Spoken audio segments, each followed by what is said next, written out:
What's up, Stitt-Heads? I got a little overzealous and opened my beer this time, so no beer crack. But, guys, this is going to be an awesome episode. We've got all kinds of weirdness going on in the world, as usual. Our news cycle is insane, and it's always something new with the president or World War III or explosions in the sky, or it looks like some of the new disclosure stuff. So, returning guest, Crrow777 is going to come break down a little bit of weirdness we got going on in our skies right now. And kind of a little bit moderator in the background, we're going to have Rose777 hanging out with us too, showing us some awesome video footage. So, Crow, welcome back to the show. Rose, silently, welcome to the show as well. Hey man, thanks so much for having me back. And Rose says thank you too. She's going to play some of my recent footage with a hydrogen alpha solar telescope that I've shot recently. So explain what you got going on in some of those shots right there. These are so-called solar flares. Some of that one, like right there. Yeah, it's called a prominence. If you look in the right wavelength at the sun, you can see all manner of things you can't see with your eyes. What it is basically within the red color of the visual spectrum, there's a narrow band in there where hydrogen alpha resides. And the strange thing about the sun is if you change the frequency you're allowing into the telescope, even slightly, it drastically changes the view. That's a sunspot. That's a prominence on the limb of the sun. Crazy. But what's strange is we came across some texts written in the 1600s, and they hand drew an image seeing this. How did they do it? How did they possibly view the sun in hydrogen alpha in the 1600s? I don't know, but they drew it. Man, that's nuts because we think we're so smart and advanced and everything, even though we're turning into idiocracy. But, it's like, what did the ancients know? What this lost stuff, this lost art, they had some way of knowing these things that we think we're the alpha dogs, but we don't know anything. Well, I mean, their systems were closer to nature. And so by definition, they were better for living men and women. In my view, the digital age is like a Fugazi knockoff, a metaphor for the real world. We used to have a book and we would read it. Now we have a web page, and that web page can be changed endlessly, and it sits on a system that controls what's even allowed to be presented to us. It's all about control. And our species is the best at forgetting that all the systems we reside under are control systems. When we're born, we come in with our God-given rights, and very quickly, those rights are traded out for things like citizenship, which are lesser rights. And those rights are designed to keep us in check, to control us and limit our movement, limit what we can do, basically. And it's usually enforced through fear and scarcity. Those are big players in the systems. It is, we're born into fear in a way, right from when our ass is spanked by the doctor or whatever, and you're crying. It's like, fear and love, I guess, are probably two of the biggest emotions. But yeah, right out the gate, we're already scared and under control. And we kind of don't even realize it because that system is already in place and we're just born into it. We just go with the flow of it. We don't break the mold. Well, until recently, the vast majority of us have been registered by our parents via the birth certificate. We did a number of episodes to show what that means. Basically, if you register something like a car, you don't own it anymore. You just have the privilege of using it. You always wonder, how does the state come in and snatch somebody's kids? If those kids belong to the parents, how does that go? Yeah. But that whole process, licenses, registries, those are all control systems, all of them. Back in the day when we started moving around, there was no driver's license. So if you wanted to drive, you drove. Airplanes are a good example. Early on in airplanes, people wanted to fly, they go learn and they flew. Apparently, a lot of them crashed. So the fear of that was used to say, we got to get in here and do something about this.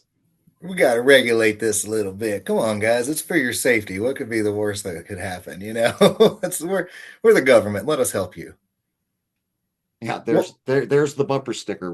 We're here from the government and we're here to help you. Yeah. Checks in the mail.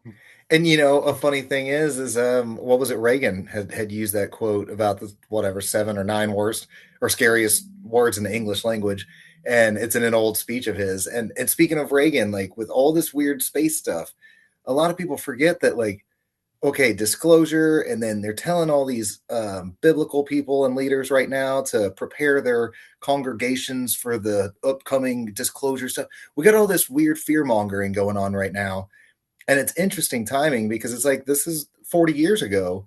They were talking about this new world order and space lasers and Star Wars lasers, and now here we are in this Iran war. I'm blending a lot of things, but there's a lot of things going on in the world, and it just feels like a lot of things are distractions right now. Like, do we really have some biblical prophecy going on right now? Do we have aliens coming, or are we just getting lied to all over again? Well, the powers that be are very good at the long game. I mean, beyond generationally, they're good at the long game. And, anyone who recognizes things like there's never been any separation between Hollywood and Washington, D.C. Right. One hand washes the other, vice versa. They're interchangeable. We even got a president in the 80s that was openly an actor. Everybody knew that dude was bedtime for bonzos with a chimp and decided it was okay to put him in the supposed top office. Used to be back in the day, actors were treated much differently. They were viewed as duplicitous because you couldn't tell if they were acting. It was against the rules for an actor to hold an important office. In some cases, they couldn't even be buried in a Christian cemetery. Mm. How far we've come now. Now they're the highest paid workers in the world. I mean, everything's on its head. And this is because of the systems we live within. And you mentioned a movie called Disclosure, which I know absolutely nothing about except for the guy who made it. Spielberg, yeah. Yeah, and these are doing what they always do. They're putting a narrative down, they're enforcing narratives, and it's going to be combined with some disclosure from the powers that be. The problem is, we also know, if we choose to remember what we know, that whenever the powers that be do something big, it's not honest. It is Right. never honest. And knowing this, we should take it all with a grain of salt. The irony here is that we are rapidly moving into a new era, and we are rapidly moving to a time when actual truths will be known. And no matter how you view the Epstein files, that's authorities kind of teeing up to try to get in line with they know it's coming. As a Yeah, matter of fact, that's I a would lot go of things going on. Yeah. yeah, I would go so far as to say, and I've said it a lot recently, that the energies for the deceptive systems we've known all our life are ending. There's a new reality in the offing here. And all of us here who choose to change away from these low vibrational controlling systems, we're having that opportunity right now. All the really awakened people are already mentally shifting out of these low vibrational controlling systems. The In this Wizard of new, Oz isn't working anymore. Yeah, dude. Toto right? pulled the veil back and we see the little guy. And more and more people, even normies, are waking up. They're questioning stuff. And it's like, thank you. I mean, some need to catch up a little faster, but they're waking up. That's the cool part is the lies and deception is kind of on the way out the door. They're clamping down harder, the institutions and the big power politicians and things. They're trying, like, they know they're losing a little bit, but the people are waking up, man, like you're saying. Well, it's a function of a couple things. The energies are actually shifting. I spent a lot of time over the past couple decades observing the moon, the sky clock, and the sun. Mm-hmm. And the sun, in my view, plays a big role in the energies that come down to us. And it is upgrading us right now. And that is probably directly related to why chemtrails are done, trying to block the energies that are coming down to us as one of the things that they're doing. And so people are waking up because they're teeing into the energy shift. But more than that, things like 2020 built the bridge too far. Even the most sleepy, unaware person has been put in a position now where what just happened here? I mean, this is almost Mm-hmm. unbelievable. And when everyone around them begins putting in their 2 cents, even that person that probably wouldn't have woke up for another 50 years is being forced into the dilemma of deciding if everything's acceptable or it's not. And a heck of a lot of people have decided that it's not acceptable anymore. So with you've got shoot the moon and things like that, and it's really cool and interesting that, like, we've got all this space stuff going on right now, which it's just back to that authority. When I was a kid, aliens and space and nebulas and all that stuff was cool as hell to me. But now that the government's saying we're going to tell you all about it, it's kind of like when you take the parental advisory sticker off the album. Now I don't really want it. I wanted it because you didn't tell me what it was. There was a mystery, you know? So my point is like with the sun, like you're talking about, like, so what exactly do you mean like new energies coming in? Like explain it in layman's terms for me and the listeners. Like what exactly is coming in energy wise? So the sun is literally, this is not a shot at anyone's spiritual tradition, but the sun is literally the light of this world. Without the sun, we don't have life here like we know it. Mm-hmm. Nothing, none of it. We don't have plants, we don't have minerals, we don't have people, none of it. I try to describe the sun as a bit like a prism. How a prism works is how the energies are working. I don't comprehend how we can recognize that in the summer it's going to be really hot and then in the winter it's going to be frozen solid, that we don't recognize it's the sky clock cycling around that causes that. That's a Mm-hmm. pretty big change from wow, I'm way too hot to wow, I'm way too cold because of these cycles above us. That never stops, and there are bigger cycles of time than just a year. So if I take a prism as a way to try to explain this, and all that so-called white light hits the prism, it's broken out into what's usually defined as 7 colors. I guess it was probably defined that way because of the visible luminaries. Mm-hmm. But in the same way, all those energies coming from the sky clock are lensed into us, in my point of view. And just like eras and ages that were described, it's true. We are constantly changing. The idea of global warming as something to be afraid of is laughable because the climate is always changing. In a Right. year, we see how much it changes. And when I was alive in the 70s, they informed me that there was an ice age right around the corner. Now they've gone the other way.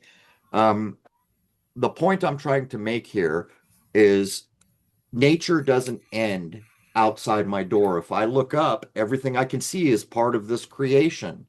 And Right. we've been so kind of steered away from where all truth resides, which is in nature, and kind of inured by these man-made systems, which haven't done us a lot of favors recently.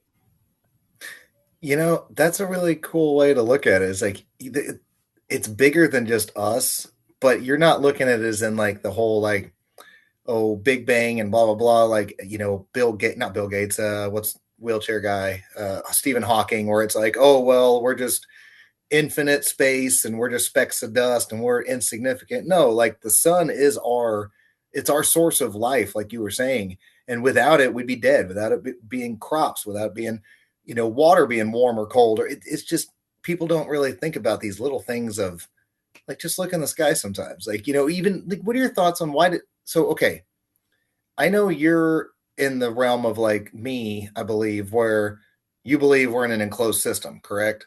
Yes, Okay, it isn't, it's demonstrably a closed system. right. So where does the whole like when you see the sun and the moon in the sky at the same time, like where does that kind of like play into it? Because the moon's got its own weird anomalies, but by science standards, oh, it goes away for 12 hours and then the sun comes back and then vice versa. So I don't know, maybe it's just a dumb question, but This is one of the total Shawshank examples of being institutionalized. What we're talking about now is one of the hardest things for people to reconsider.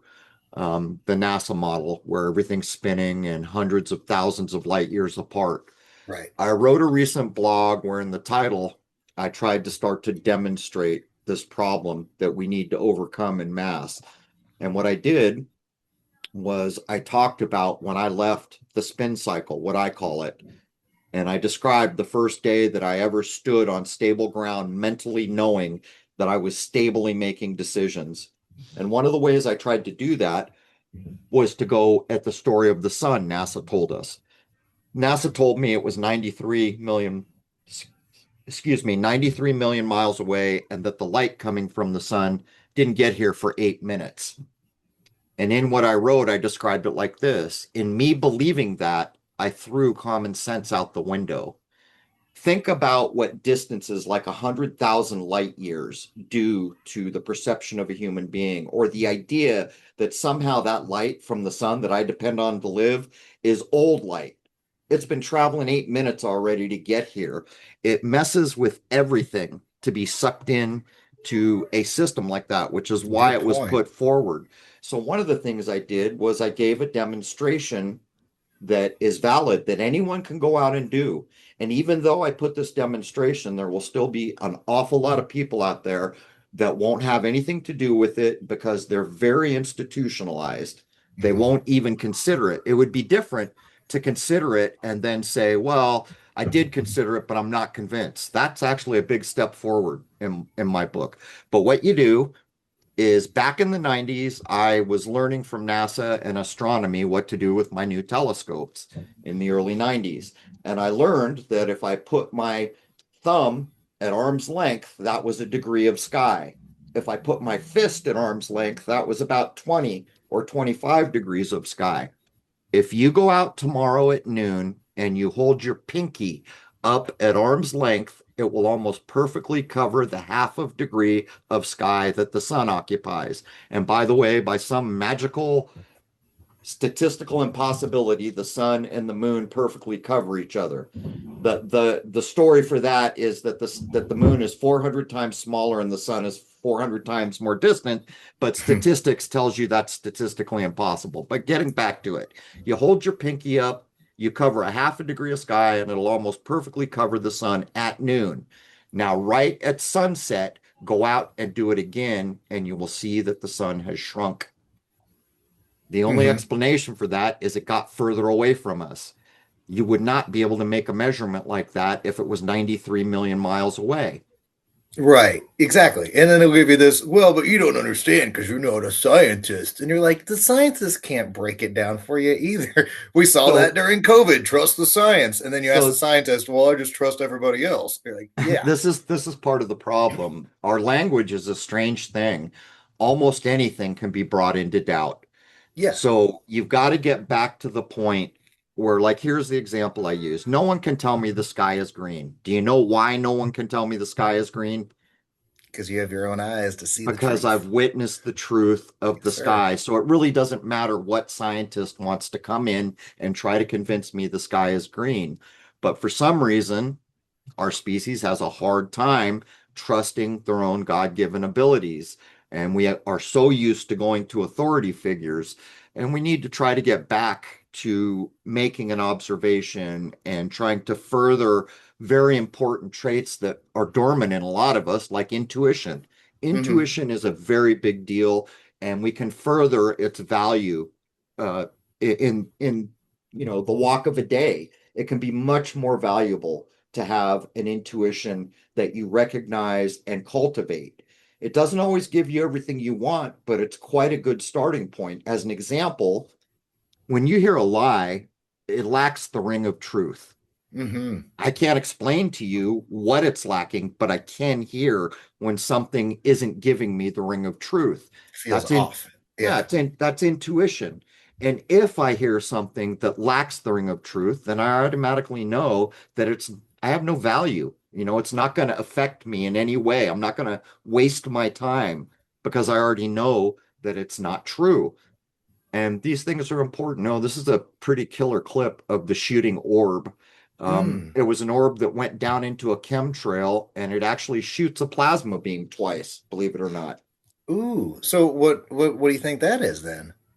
Because we know I chemtrails and shit are real, or not contrails, but stratospheric aerosol, whatever euphemism and fancy word they want to use. But what was that orb? What was that doing there? I call it human tech until I have some other reason to not. Here it comes. Keep your eye on it. And right about here, there it went.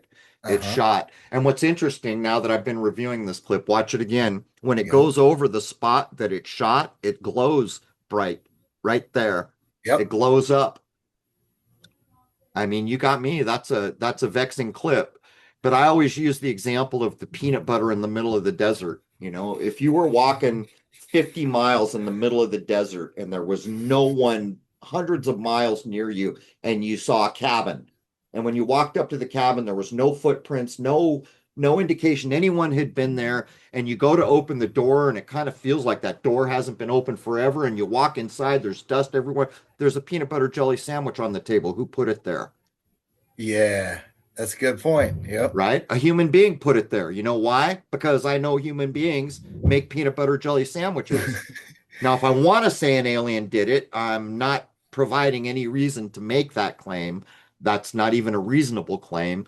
But based on the mystery, I might say, well, clearly an alien beamed that peanut butter and jelly sandwich from outer space. But it's a similar thing. It's like Occam's razor. Yep. Maybe try to go for the simplest explanation until you have a better reason to do something else. And on, benefit of the doubt, like there is a few times in life where like Occam's razor just, like just in life as a parent or an adult, sometimes you got to think on the simplest side of things to focus on what's real versus, so in some instances Occam's razor is okay. But in the general sense of like looking into things and just going, well, they said it is, so that's probably what it is. Like then that's just defeating yourself. Like you're not looking deeper into things. So okay, we're looking at shit in the sky. Or we're looking at the Lunar moon right now, waves. but you Those were are lunar showing waves. those that orb a minute ago, and it had me thinking also. Where did you see some of the photos they put out yesterday? The White House about the disclosure stuff, and No, I one of them, don't watch news. well, one of them looks, and it doesn't mean, yeah, everything we know, like fake, space images are called images usually if they're from NASA. They're not photographs. They're whatever they call them. Well, one of these pictures that they put out looks like that biblically accurate angel, Ezekiel's wheel kind of thing. You know what I'm talking about? And it's kind of interesting that, like, what are your thoughts on, are they trying to like jip religion right now? Like they're trying to get religious leaders together. They're giving them these hints of things. We've got Israel and Iran and World War III and all this crazy shit with rebuilding the third temple. Like, what the hell is going on in the biblical sense of all this is my thoughts. I mean, you could ask two questions. Are they following a book that was already written, or have they manipulated it in some way? Bingo. Most of the stuff that we get on the religion I was raised on, Christianity, came through the Vatican. Well, we Yep. know a lot more about the Vatican in this day and age than we did when I was young. But the point I would make is we know some things about authority these days that we didn't know very well 20 years ago. When's the last time a government did something that was just awesomely helpful for everybody? Can you even remember a time in your life?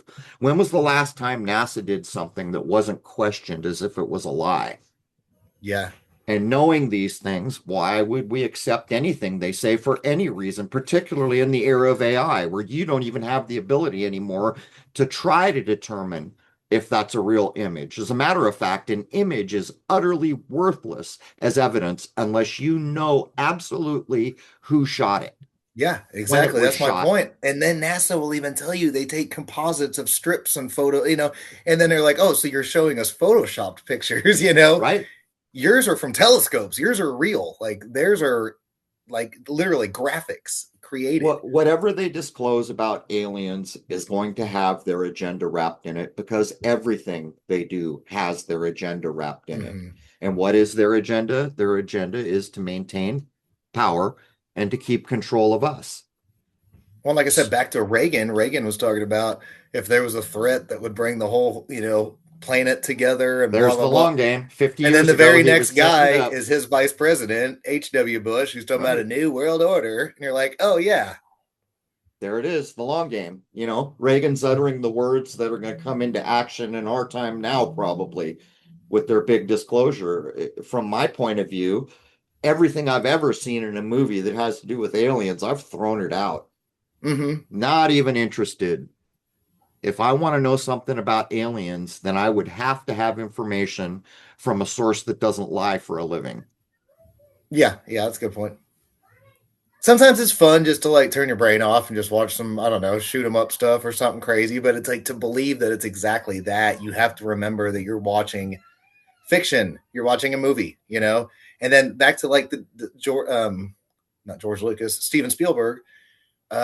His new movie Disclosure Day is coming out next month. And then just yesterday, the White House is opening up a new website and all this crap and everything.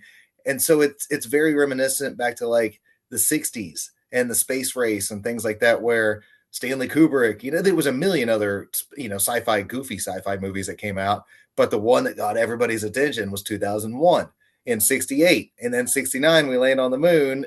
hypothetically. And then, but the year before, that movie came out to build the idea of what it looks like, the visual inside your brain. And then now we got, like I said, Spielberg making this new Alien movie right at the time that the government wants to say we're disclosing secrets. Like it's just they're putting the image in your head is what I'm kind of The getting at. minute that disclosure includes a bit of fear, you should already recognize what you're looking at.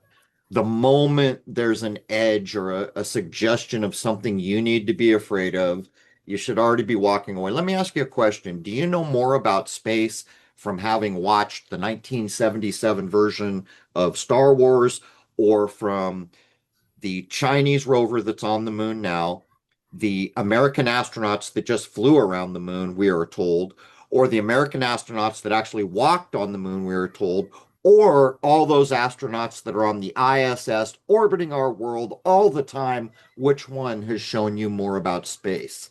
Star Wars, How unfortunately. can that be? How is it that an astronaut on the ISS hasn't taken his 4K cell phone and showed us an amazing satellite doing amazing satellite things in space? Mm-hmm. Well, I'll Yeah, tell I you. mean, like a spacewalk. Like, if you've got those bags that you can put, your cell phone in to go in, water parks and go underwater, you're gonna tell me we don't have some bag if you're hypothetically spacewalking and you can't just Right. do a 360 view of everything? No, get out of town. As a species, we're very good at forgetting what is uncomfortable. So we forget that they've been caught with bubbles in a tank filming as if they were in space. We forgot that in one of those spacewalks, a mouse ran across the Mm-hmm. space capsule. We forgot the number of times that they were green screening with a rig that made them look weightless. We forgot the number of times someone showed that was the vomit comet to get the weightless footage. And we shouldn't forget, because in reality, in real life, as an example, if someone makes a new car, we can know things about that car. We can know what colors it's available in, how many doors it has, whether or not it's four-wheel drive, how much power the engine has. We can know tangible things about a real thing that exists. And Mm-hmm. yet, I just asked you, did Steven Spielberg or whoever it was show us more about space in a fictional movie than our own astronauts have? How can that be? It doesn't pass the muster. Yeah. The truth is it could be, I mean, even though they can be interesting subjects, it's more boring than the big grand sci-fi big screen theatric thing. And with also I wanted to ask, like, okay, so with these guys, they show you these movies and stuff, right? Okay, so I'm gonna bring up like a personal thing. My father, we bicker on things, especially on space and government and stuff. He's old school Republican, ex Navy, worked on flight decks, worked on F4s, like Top Gun style, even those are F-14s. But anywho, then got out of that and started working at Boeing, Rockwell, McDonnell Douglas. He retired through airline work, right? So, long story short, in the mid 90s, he couldn't really talk about it at the time, but and I think it was 95, 96, something like that. My dad was a fantastic structure mechanic. So they put him here in Tulsa, Oklahoma on a division of building parts for the ISS, like big structural long beams and stuff. And so we bicker to this day because I do have a photo somewhere around the house that my dad snuck us in on like a family day. Because it was supposed to be like nobody goes in, but hey, bring my boys and sneak them in, show them this cool thing. I'm working on NASA shit, right? So it's cool when you're a kid. I get older and I'm like, yeah, but dad, how do you know those parts went up there? You were just told, like the compartmentalized thing of it. And he gets so irate about it because he doesn't want to, like, he wants to believe the illusion of like, I built these parts to go to the space station. So I mean, like, what do you tell somebody like that where you're trying to like you kind of see what I'm saying? Like the dilemma Well, of I like, I'm mean, just giving up the argument, I'm but it's just like, put yourself in his position. If you put all that blood, sweat, and tears, honestly doing the best you thought you could do for this idea that you were pursuing, most people would probably feel the way he feels. Because if it is false and they recognize or learn that it is false, that means everything they did was a waste of time. right. And then That's a same hard argument pill to where swallow.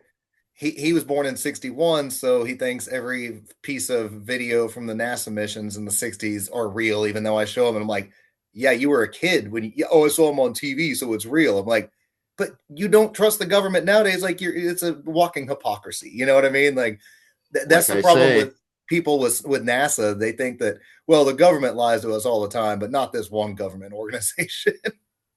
We're very good at forgetting the proofs that we come across all the time. And the truth is, we're coming to the end of an era. This world is about to change in drastic, drastic ways. And what I'm putting forward is we have the opportunity to go to a much better world. How long it takes us to get there, how much we have to go through, I don't know. I don't have a crystal ball, but what I can see and what I can sense and what many other very tuned in people are realizing is that to be in a higher vibrational reality where the paramount concerns are living things, the reason for us being here, those old systems got to go away.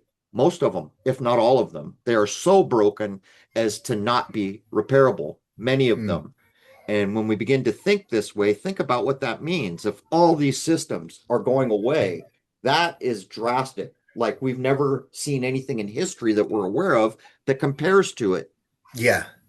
Like, what do you replace it with is the question, where like all that 100 cattle at the edge of a freaking ledge, or not a ledge, but a cliff, and they're all backed up and scared. They don't know what to go because they're stupid. And that's the sheep. The rest of the masses, like, are the people going to understand what's happening as they wake up, or the change? Like, how does the change happen? Like, is it? Change is hard for people. It Yeah. is always hard. We like to be comfortable, but the truth is, the biggest improvements we make are usually because something bad happened that we had to Mm, deal with and figure out and get through. The way that I've been describing it is all of our lives, we've been living in these systems that have been designed to limit and control us and convince us to be afraid and that everything is scarce. Water is limited. There's too many people. yes. There's not enough food. Gas is going to go away. Oh my God, we're not going to have enough gas. All these things. That era I refer to as service to self. The era we're approaching now is service to others. The Hmm. ideal of the era we are leaving is do unto others before they do unto you. Yeah. The era we're going into values life, values compassion, values truth. These are higher vibrational ideals. And what's happened here recently, even, is that such extraordinary things have happened. We can't even make up, what's down, what's left, what's right. It's literally a bridge too far. And one Yeah. thing you should know about a bridge too far, it's unsustainable. It's a breaking point. Yeah. Life like this is unsustainable. There will be a change one way or another. And And if you it's just a roll of the dice at this point of like there's a million things. It's like a giant conspiracy board behind us. It's like, which one of the things is going to be the thing that pops it all off. And I know you probably don't really believe in nukes either, right? I mean, there's probably big bombs in the world, of course. I had Dave Weiss on a couple weeks ago, and we talked about that, like Iran war and stuff, and all this threat of nukes. And then that still keeps you in this fear. It keeps you in the idea that, like, well, if we don't do what this country says, if we capitulate, or if we do this, then they're going to blow us all up. And it's like, well, how does that really affect your life? Like, not to sound like an idiot, but like your life, I'm like, okay, if the war continues or doesn't continue, like, you still got to go to work, still got to raise your kids, still got to, you know what I mean? Like, so it's this scare thing. They scare everybody with 20,000 subjects every single week instead of 2 subjects a month, like 40, 50 years ago. well, I suspect that Dave learned to look at nukes through content I did many years ago. Nuclear weapons don't exist as described, and That's what we were saying. We were like, it well, they is got big bombs, demonstrable. but yeah. Yeah, it is demonstrable. And we've even had scientists on. We had a German scientist on that was 10 times smarter than I'll ever be in this lifetime. And he wrote a book showing the scientific reasons. I used common sense and demonstrated why nukes don't exist as described. One of the things I told was we are told that radiation destroys cells, right? It's one of the basic things about radiation. But in Hiroshima, there's never been a time when there weren't living animals, living human beings, water that they could drink and live, and plants. So Mm-hmm. how could it have been nuclear radiated? Because the cells would have been destroyed. On the Bikini Atoll, we're told you can't go there. If you're there for more than some magical amount of minutes, you're going to get cancer and die. and there's three-headed sharks. We even show you pictures of them from time to time.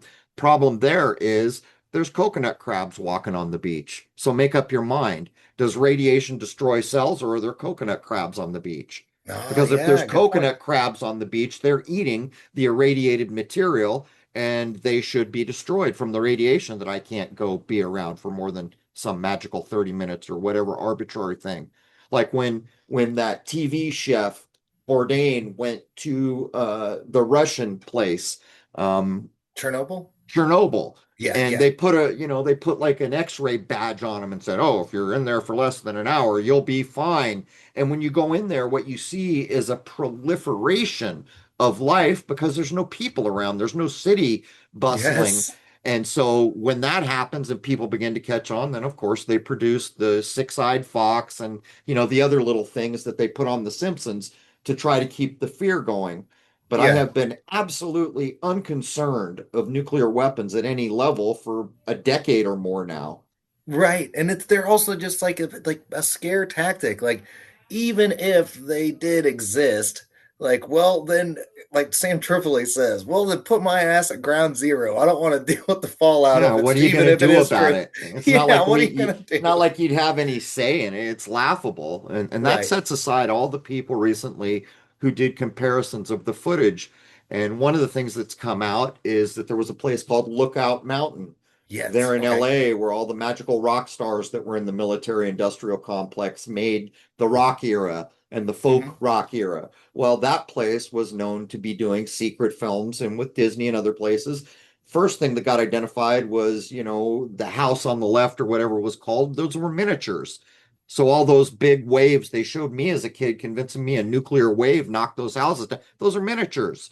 The other thing they did is they began to compare conventional TNT explosions to what they were passing off as nuclear explosions. One thing I learned is an explosion of any size can produce a mushroom cloud. When I was growing up, even when I was trained in the Marine Corps, you're told if you see a mushroom cloud, a nuke has just popped. That's not true. Any sufficient explosion, or maybe the speed of it has to do, I forget all the variables, but any conventional explosion that has the right parameters will create a so-called mushroom cloud. And in Hmm. episode 507 on Crrow777 Radio, we talked about a lady named May with her mother and grandmother. They were at Nagasaki. Ooh. The no nukes episodes that I've done are episode 53, 400, 507, and 570. And the first one was put out in 2016, I think. So it was even years before that that I had been looking at it. When I was young, they put a ridiculous cartoon on the TV of a turtle teaching you how to duck and cover under your desk to save your life. This is just fear porn. Yeah. Is getting under my desk going to save me from a nuke? Is that what I'm supposed to believe here? And if it was serious, would you use a cartoon turtle to communicate that to me? Right. In a real world, I don't think so. What do you think is the like speaking of like this Iran and threat of nukes and no nuclear enrichment and we've won the war 20 times that's not a war and the straits open and closed again it's like groundhog day. What do you think on the Iran deal? Like do you have any thoughts what the hell it's really about? Cuz People are very good at forgetting what they already know. All the world is a stage, and mhm. you are watching the world stage, acting like there's some rhyme or reason or some benefit that come out of a stage that's been set to intentionally make you feel things, to confuse you, to make you afraid, to get you into a high emoted state, which is what happens before the spells get casted. Mhm. So I will ask a simple question, regardless of what's happening, however many thousands of miles away, what impact does that have on your life? Exactly. But they still give you the fear. It's all Some of fear. the truest things that have ever been said, you have heard, and when you heard them, you thought, wow, that's profound. One of those is all the world's a stage. Another Yep. one was from a man who was in a position to know things because he was supposedly an emperor. He informed you that history is a lie agreed upon. Mhm. We know these things and we conveniently forget them every day. The era is now here. We are walking through the threshold of this era that we have lived our lives in that has been very controlling, very fearful, very limiting. And we need to grow up and begin to remember what we forget every day and bring common sense to bear and quit falling for the same tricks all the time. The moment fear is injected, you should already be thinking this is a trick.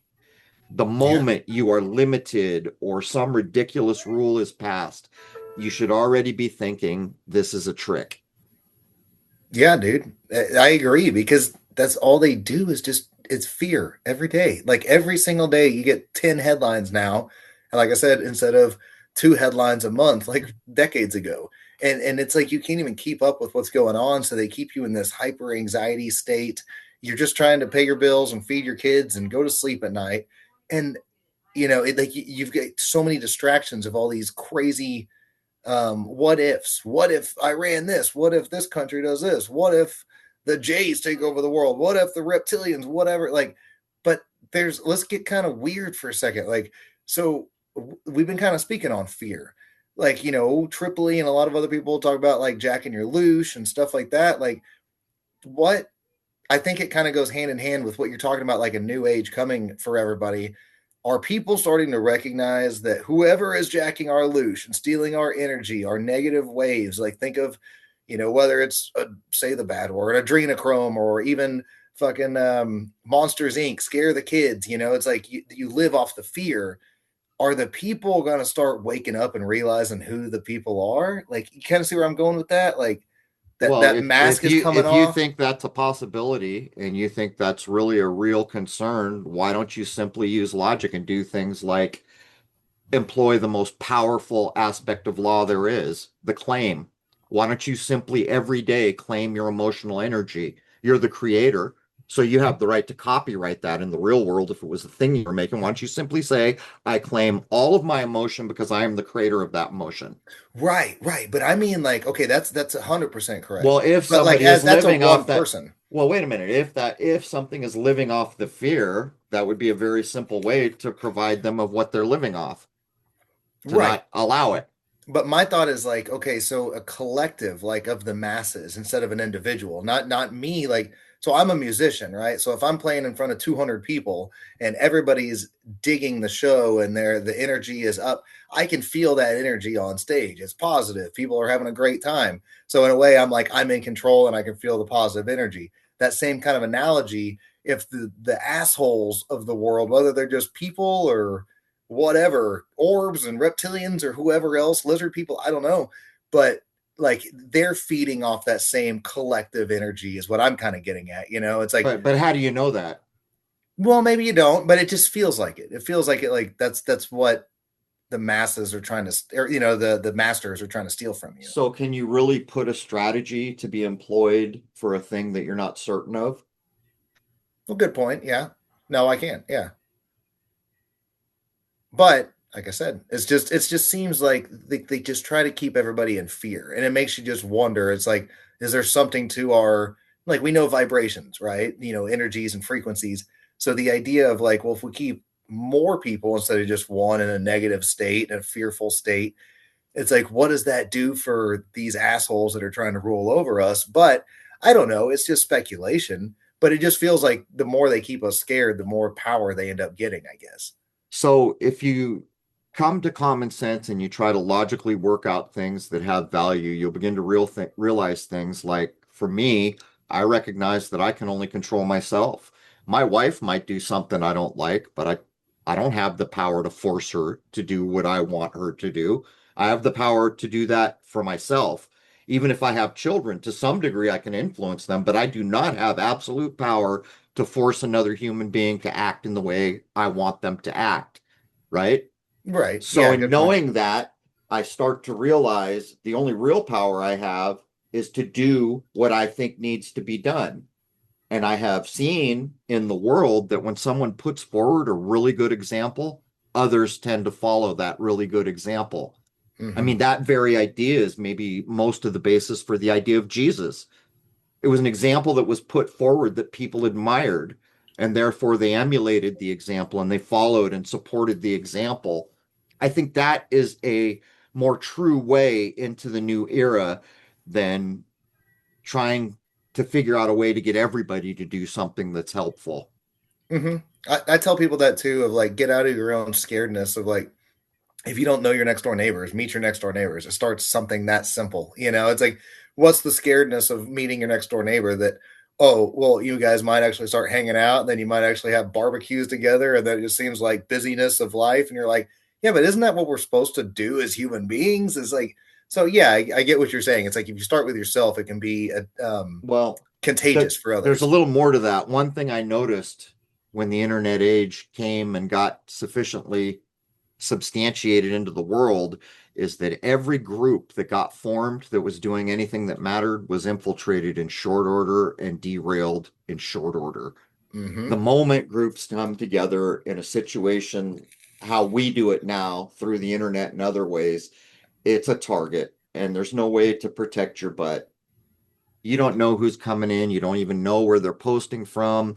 And even if it was real world groups, you still don't. I once went to a MUFON meeting years ago to show some of my footage, and the 90-year-old guy running the MUFON said, there's a government stooge in here, right? I said, well, what are you talking about? There's only like 6 people in this group. He said, no, that he said this dude that's going to be here in a minute is a government stooge. And he was. He tried to get my footage. He derailed the complete conversation. When I was showing my footage, he derailed it, tried to undermine everything I said. And Wow. this is what you face. And that's why I always say I don't join groups. I won't do it. Look at the Yeah. flat earth movement and everything it's been through. They're people challenging what I think they should challenge. If you have doubts about something, why is it unchallengeable? Go ahead, challenge it. But the moment that group gets together, people with bad intention make it a target and they cause trouble. That's a good point too. And then that's why there's a lot of, shadiness, not just shadiness with the group of like flat earth, but to where the skeptics of it will never listen, because the nine truths and one lie, kind of idea. You throw that It one lie always, in yeah, there, and it derails everything else right before that. The bad actors. it always ends up imploding. And the other thing about groups is there tends to be a handful or less personalities that matter to the whole group. And then when one of those personalities gets thrown sideways, that has an effect on the whole group. Mm-hmm. It shifts the whole The other movement. thing is when you join a group, you're kind of expected to believe in what they believe in, and I'm not interested in doing that. Yeah, it turns into cult like shit. No matter what, I mean, it really does, because then you start getting to where you can't question things, or you're fearful of being kicked out of the group. And yeah, it's like, dude, be a like Tripoli, be a Ronin, man. Be like, it's okay. Like, be on your own if you have to. I mean, I'm like, very make some good people around your, on your I'm side very too. But cautious of people who have a very large following, because what I have also learned is that had I been left alone, I would have had millions of followers. They deleted my YouTube channel in 2017 with just about, I think it was 200 or 150, I don't remember, but they deleted it. And they put an algorithm, which I proved exists, which censors Crrow777 and the work that I've done. It's to this day. And they put it back 3 weeks later, but they took 25,000 subs off the top as they went. That ooh, channel exists now. It's got 200,000 followers on it, and I don't use it for anything more than to show stuff here and there.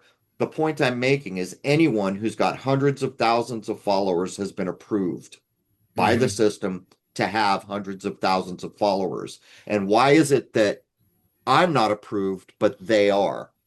Well, I'll tell you why. Because they're playing by the rules, clearly. Yep.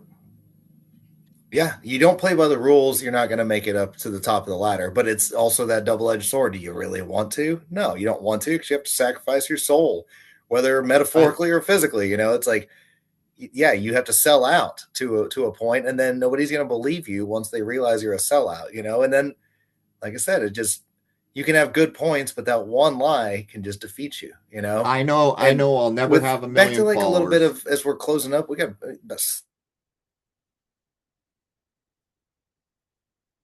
Uh-oh, did we lose the connection? people losing their mind hearing the radio broadcast in the fifth. It kind of seems like people don't give a shit about the idea of aliens right now. Like, it's funny. It's like, now that you want to tell us, we don't want to hear it. So what do you think the masses are going to do in, let's just say, the next 6 months, of this idea of rolling out disclosure. Is anybody going to give a shit? Yeah, I think the majority of people will be affected by it because the people who put out information at that level are very good at it. You got to Mm-hmm. realize that Tavistock was not the first social engineering place. There's a place that goes back into the 1800s called the Frankfurt School. I've They heard of are that. Yeah. very, very good at what they do, and they've got over 100 years of implementing it. And now they've got digital systems and AI and other methods to the point where they probably have a very good idea of what the outcome will be before they launch any given attempt, along with backups in case something goes wrong. So I think, yeah, a lot of people will be affected. But what I also think is the people who are breaking free, not so much. They will recognize as soon as the fear comes into it and the other things that we see over and over and over that it's nothing that we should concern ourselves with, that there is a better road that we can travel. In the same way that I know I'll never have 1 million followers and be driving a Mercedes Benz, but I'm very happy. I'm on a private server. I say what I'm going to say. I don't hurt anyone. I'm not censored. The platforms are used as advertisements for my private site, and I get by, and I'm completely content with that.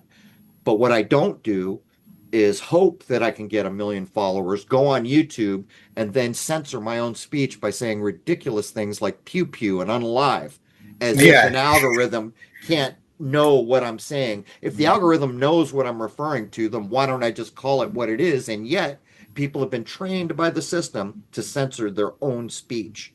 That's a funny point because, like, when you teach your kids to read a book, it's like, well, I don't know that word. Well, read the words before and after it, and then it can usually sometimes help you out figure out what that word is. You don't think an algorithm can't do that? Yeah, exactly. Yeah, Just we can do it right now. Let's me and you talk about pew pews, and the algorithm won't absolutely will not know what we're talking about, but me and you will. right. Yeah, exactly. Like, because it's not, James Cameron Terminator freaking era that we're It's, living in it's right now. clever engineering, isn't it? Look at the Right. number of people who have self-censored, not been censored, self-censored. That's Yeah. a pretty ingenious piece of social engineering. Well, like you're bigger than me, but obviously, but my point is like I'm like you, how you just explained, where I'm not gonna censor myself. I'm not gonna, if I'm gonna say the dirty words, if I'm gonna say suicided or say Jewish or say faggot or retard or whatever, like the words are word. Like who cares? But if they're gonna censor you, they're gonna censor you. But if you're gonna censor yourself, that's like its own submission. That's Right? not, you know what I mean? Like, They're are they're we? violating your rights on top of that because Yeah. when I was coming up, free speech was a big deal. And it went through the courts, and the rule became through the court system that you can hurt people's feelings all day long with your speech. What you can't do, as the example given, was yell fire in a crowded theater because someone could get injured because of that speech. Can't do it. But if you hurt their feelings, that's their problem. And it Because should free be that way. speech, Yeah, yeah, free exactly. speech matters more than somebody being butthurt about something. Yeah. An old talking head for Trump, Mark Levin, he was just talking the other day that, yeah, I'm all for censorship because, people say they've read the Constitution and the First Amendment's not exactly what you mean. He's like, I'm down for censoring Nazis. Okay, well, who gets to call who a Nazi? Who gets to say whose words are offensive and whose words aren't? How come one Who's group ever can in say charge? say that one word with a different ending on it, and another group says it, and it's a problem. Like it's just like words are See, words, people. here's another observation. Did you see we grew up in America when I was in the 60s and 70s and told we were free speech, democracy and free speech. People died so we could have free speech. But look how they did the long game to get around it. They No simply shit. formed a corporation that became the public square where all speech was happening. And since a corporation doesn't have to listen to what the rules were made for government, they infringed your free speech. There's the Mm-hmm. long game. They were Yep. never worried about those rules about free speech. They were never worried about it. They knew they could subvert it, and they did. Because it's the same thing as red flag gun laws or anything else. It's always cool to agree on it now because you're not the one pointing at it. Remember, they're doing it right now with this FISA warrants shit and everything, where it's Patriot Act 2.0 all over again, where I've got nothing to hide until the government deems you something to hide, you idiot. So you're giving away your rights because I'm not doing anything wrong yet. like it's like, the long game, like you're saying. Here we are 25 years after that crap, and this new Well, FISA spying warrants shit is passing, and you're like, yeah, okay, well, nothing to hide, but what you could have said 25 years ago can get you put in jail now. So yeah, the things change. data collection thing is another thing that people really don't have any idea the power that data collection at that level gives whoever has access to it. They will know things about you that you will never know about yourself, to include where you will die, the minute it will happen, and what's likely to kill you. It's In other crazy. words, if they were interested in you and they took a look, they might say, well, he's only going to be here for 6 more months. And they would be accurate. And they just made fun of this in a movie with Meryl Streep, where the rich people knew they could use AI to predict their death. She finally did it. And the guy who owned the AI, the Jobs character, Uh-huh. whoever he was, said, well, you're going to get killed by a bronto bird or a brontosaurus bird. And she said, well, what's that? And he said, well, there's no such thing. We looked everywhere. There is no such thing. At the end of the movie, they flee Earth because it's blowing up again. They Oh, land don't on a look new up. Yeah, planet, yeah. and she walks out, sees a beautiful bird, and it stomps her out. And the guy looks at the camera and says, I guess we know what a Bronto bird is. But the point is, no one had ever heard of that, and the AI predicted it based on mass data. Mm-hmm. They know more about you than you do about yourself. And that was a great movie, honestly, to where it's like it's ridiculous, but then you look at it and you're like, Is it? man, is it? Exactly. Like it's kind of like idiocracy. Like, are we kind of not there? I mean, Man, we've Crow got we've got a whole generation of people who can't even read an analog clock. They can't can't read write cursive cursive. writing, which Yep. means you can't read the Bill of Rights or the Constitution. We've got people who have no idea of the just the common things we learned. And maybe that's a double-edged sword because we kind of woke up to how many false things we were taught. But you hear teacher after teacher say, my students not only can't read a book, I mean, really can't. They literally do not possess the attention span that is required to read a book. And look at the long game there. Remember when Twitter came out, you get what, 100 characters? You can't express a full idea. So later they said, oh, well, now there's 200 or whatever they said. You still can't express a full idea. And what came of that? TikTok. So what happens now? They feed you video after video that is not even anywhere near a full idea, and they just flash by one after the other. No authentication, no meaning, no big scope of an idea ever expressed. And this has an effect on the human mind. You take it for fact. Yeah, exactly. It's like one last thing. It reminded me, like saying that, like the attention span getting shorter. Comedian and social commentator, whatever, Dave Smith, he'll bring up, he's like, Donald Trump. He goes, when it comes to Donald Trump, he's like, there's the people that read the book, and then there's the people that saw the movie of the book, and then there's Donald Trump who saw the trailer for the movie. And then so he's trying to describe it in a 1 minute fashion, which makes me think of like TikTok and short attention span. Like you can't even take the time to watch the 2 hour movie anymore because people are playing on their phones throughout a movie, let alone reading a 10-hour book. It's like, yeah, our attention spans are getting shorter and shorter, and unfortunately our timeline's just speeding the hell up. Whatever the hell that means, it just means the flood of information is speeding up. But man, Crow, this has been awesome, man. Like, and Rose, thank you for all the video in the background. This was really cool being able to show all the stuff that Crow's done over the years. And I know that's just a sliver of all the stuff that you've done, but Crow, you knocked it out of the park. Rose, thank you again. And I'd love to have both you guys back on next time, sometime in the future. And Crow, remind everybody where they can find you, and I'll let you get out of here, dude. All right. All my work is on a private server, free of censorship. That is Crrow777Radio.com. That is Crrow777Radio.com. Members get exclusive access to the film Shoot the Moon. It's a 2 hour film that's got 10 awards in the world now. The last two came from India. I think the last one from Jaipur, India. When Jason and I put that out, I didn't think it was going to fly a minute, but we got surprised. People started waking up to it. It's got 10 legit awards, and it covers all my older telescope work with the lunar waves. It even contains the first filming of the so-called second sun. Members also get exclusive access to the solar work that I'm doing with my hydrogen alpha scope now. And of course, the comment sections, everything else is there. The one thing that distinguishes my private server, when you're in a comment or a forum there, people treat you with respect, because there is one rule and it gets enforced. Be polite. There is nobody down on anybody. There is no one making fun of ideas. It's like a breath of fresh air compared to the third party app world. So there it is. And thanks so much for having us on, bud.